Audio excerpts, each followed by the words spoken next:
The largest change for any business person, any owner of a business, is to actually become an owner and not just an operator. Because there's a very different thing between being self-employed and owning a business. And there's nothing wrong with being self-employed because it'll still give you several benefits. You control your time, right? You control your hours. You control what you do. You have more flexibility. You get to call the shots. But most people that are self-employed are pretty exhausted because whenever someone tells me in their business, I'm so burned out, I know that that person is what I would call a business operator. And I know this sounds like just semantics, but it's not. When you're the operator, this is what happens. You start a business. Most of us start a business because we're passionate about something. Maybe you work for somebody else, and one day you want, man, I'm writing this software. I'm the base of this company, or I'm the top marketer. I'm the top salesperson or negotiator, or I design the fashion materials. I should just do this myself. And it sounds really cool, and you begin it. In the beginning, it's okay, because if someone says, I want a green suit, you make them a green suit. But in order to grow, you have to learn how to scale. And that's what this session is going to be about. This session is about how do you grow explosively in your business, and how do you do that in any financial environment by learning how to truly scale. Scaling is where you're able to do something and keep growing it further and further. Think in terms of the difference between somebody like, I don't know, the city I grew up in, the little town I grew up in. There's a little burger shop there, and you might have had one in your town, Herb's Burgers, right? It has people standing outside in line bits of the day to get in. It's so popular. It has the best burgers in town.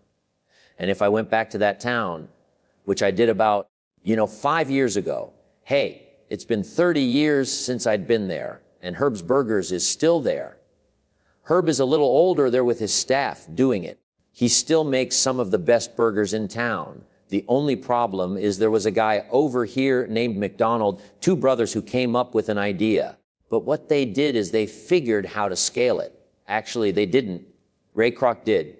Someone else came in who was entrepreneurial and said, you guys are working so hard with this little center here. I think we could take this to another level. And it wouldn't cost. We don't have to spend a huge more amount of money. We could take this business and expand it.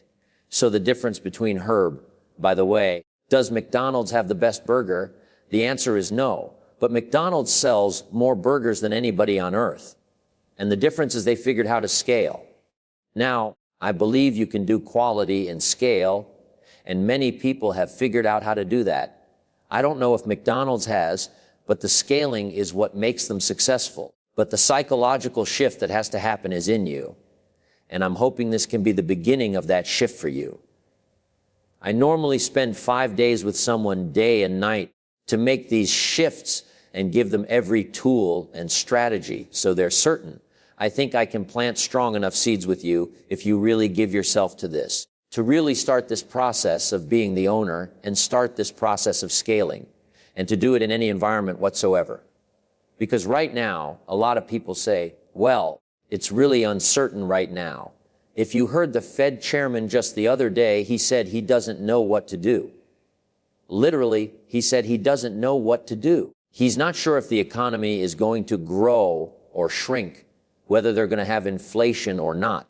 This uncertainty is based on the tariffs that the current president has put out. Now, whether you like that president or hate that president or have no feeling about the president doesn't matter. I'm an independent personally, so I voted on both sides of the aisle. But what I think is really important is there's a great lesson right now in what's happening in our economy. It's a time of uncertainty. What do most people do when they're uncertain? Nothing. They hold back. They pull back. This happens whenever we have recessions. And during that, most businesses shrink because they're fearful. But when you shrink based on the fear, it becomes a self-fulfilling prophecy. And pretty soon, it's hard to get going again. My secret, and the reason I'm still here in business and able to do what I'm doing here, is this is my 48th year. I'm well preserved. I started when I was 3. You understand, right? Right. But 48 years ago is when I started my first business, and here I am still doing it. I've been able to do that going through every economy you can imagine. And the reason is because I understood very early on, it's not the economy, it's your psychology. The most important key in your business is to become an owner, and also to realize that when people are fearful, that is your opportunity. When people are uncertain, that is your opportunity. You can't allow yourself to stay in fear. It's okay to be fearful. That's called being human. It's okay to be uncertain. But when you feel it, you got to push yourself through it. It's like people say, when you're going through hell, what do they say? Keep going. That's the secret. And if you keep going, you get to the other side.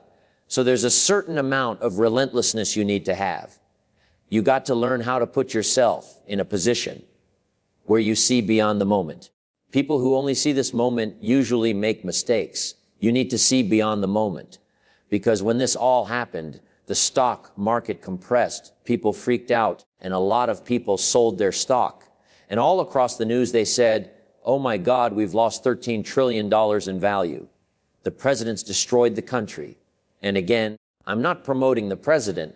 I just want you to think beyond the headlines. Otherwise, you will be suckered into being in fear. Because if it isn't this president, it'll be something else. It'll be COVID. It'll be the environment. There'll be some reason why you can't succeed, and you should be fearful and live in this place. Because fear sells. If you're in a position where you're walking by in the old days, I'm old enough to remember newspapers, you'd go by and there'd be a headline. If the headline said, great weather this weekend, you smiled and kept walking. If it said, big storm coming, you put your 50 cents in and you got it. Well, today it's in your pocket following you on your phone. They get paid every time you look, every time you click, and they know fear sells. That's why in the news business, they've always said, if it bleeds, it leads. If you're going to be the owner of your business, the owner of your life, if you're going to compete and be strong, you got to manage this, and this, your head and heart. You got to learn how to manage your state. You got to learn to really think like an owner, not like an operator that's freaked out. An operator, by the way, is trying to do everything themselves because they go, I can't hire anybody else. I can't afford them. Or, I can't hire anybody else because they won't be as good as me. And all those things probably are true in the beginning, but there's a way around them if you're resourceful, if you're relentless, if you're creative enough. 80% of success is psychology, mindset, the emotion, the beliefs of a person. 20% of determining success is strategy. And it doesn't matter if it's a tiny business or someone just beginning or a big business. The principles are the same. How many of you know something that you need to change in your life, know how to change it, know you should change it, and still haven't changed it? Make a little noise if you can relate to this in some way. So that's not a how-to problem. That's a psychological shift, a shift in beliefs, a shift in emotion. And you have to condition that shift. I can't do that alone today for you, but I can plant the seed. If you decide, you can consume it, and you can go use it, and you can immerse yourself. Immersion is how you're going to make these changes. You might have to do a little pain in the short term to have long-term success.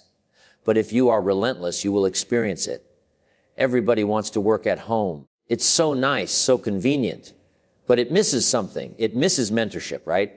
I remember listening to the CEO of one of the largest banks in the world. They had an audio recording of him. He was talking about this whole idea of virtual.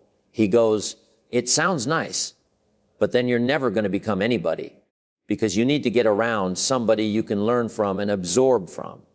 Just doing a Zoom every now and then doesn't do it. Proximity is power. If you get around people that are the best in the world, you're going to absorb some of it. If you're doing it from a distance, it's okay, but it's not the same. And so he met a man there at Bell Labs who became his mentor, but he was not nice to him. He just said, look, kid, we got this problem. Go figure out how to solve it. His parents had told him, your job in life is to solve problems. So he went to the library in those days, and he didn't even know what the words meant of what the problem was. He studied, he figured out. He came back to the guy and said, I figured this and this out, but I haven't figured that out. The guy goes, Okay, I'm impressed you did that work. And he mentored him. He said, you look for this, this, and this, and sent him off again. Within 3 weeks, he solved this huge problem for Bell Laboratories at 17 years old. And they said, this kid's a genius. No, his genius was relentlessness. His genius was he wouldn't give up. His genius was he was so hungry and driven that he would do whatever it took. He kept coming back to this guy. And because he kept coming back to the mentor with hard work and results, the guy took an interest in him. That's where his entire career started. And to this day, Robert will tell you that same curiosity, that same relentlessness is the secret. Leaders are those that get results. What makes you a leader is not your age. It's not your position. It's your ability to get results, especially when other people aren't getting them. But if leaders are about getting results, the question you have to ask yourself is, how do you get results? The answer is you solve problems. Our job as leaders of our businesses, of our families, of our lives is to solve problems. Now, by the way, I hear people all the time. I tell people, people's biggest problem is if you got to say, what's people's biggest problem? Most people's biggest problem, I'll tell you what it is, they think they shouldn't have any. Problems are a sign of life. Problems are designed to sculpt our souls. Without problems, we don't grow as much. We don't want them, but they're there for a purpose. They're not there to torture you. If you're in business, you have problems. If you don't, you're not in business or you're ignorant. Right now, you might call them challenges. That feels better. So if you don't have one, or if you don't have some problems, you should get on your knees and beg for some, because you're not going to be here very long. Think of it this way. There's a problem, and most people ignore the problem, or they blame somebody for the problem, or they blame the world, or they blame the economy, or they blame themselves. Blame never improves anything. If you really want to understand the difference between an operator and an owner, it comes down to this discipline. Operators want comfort. Owners want freedom. And here's the paradox. Freedom is only achieved through discipline. Most people don't get this. They think freedom means doing whatever you want, whenever you want. I don't feel like working today, so I won't. I don't feel like saving today, so I'll spend. I don't feel like training, so I'll skip. They confuse laziness with freedom. But ask yourself, is the person who skips work truly free? Or are they trapped by the paycheck to paycheck cycle? Is the person who spends every dollar truly free? Or are they enslaved by debt collectors? Is the person who avoids discipline truly free? Or are they imprisoned by regret? Discipline is not restriction. Discipline is the road to real freedom. Let's break this down with a simple example: money. Operators want quick gratification. They want the new car now. They want the vacation now. They want the lifestyle now. Even if it means maxing out credit cards, even if it means living with stress, even if it means their future self will pay the price. Owners delay gratification.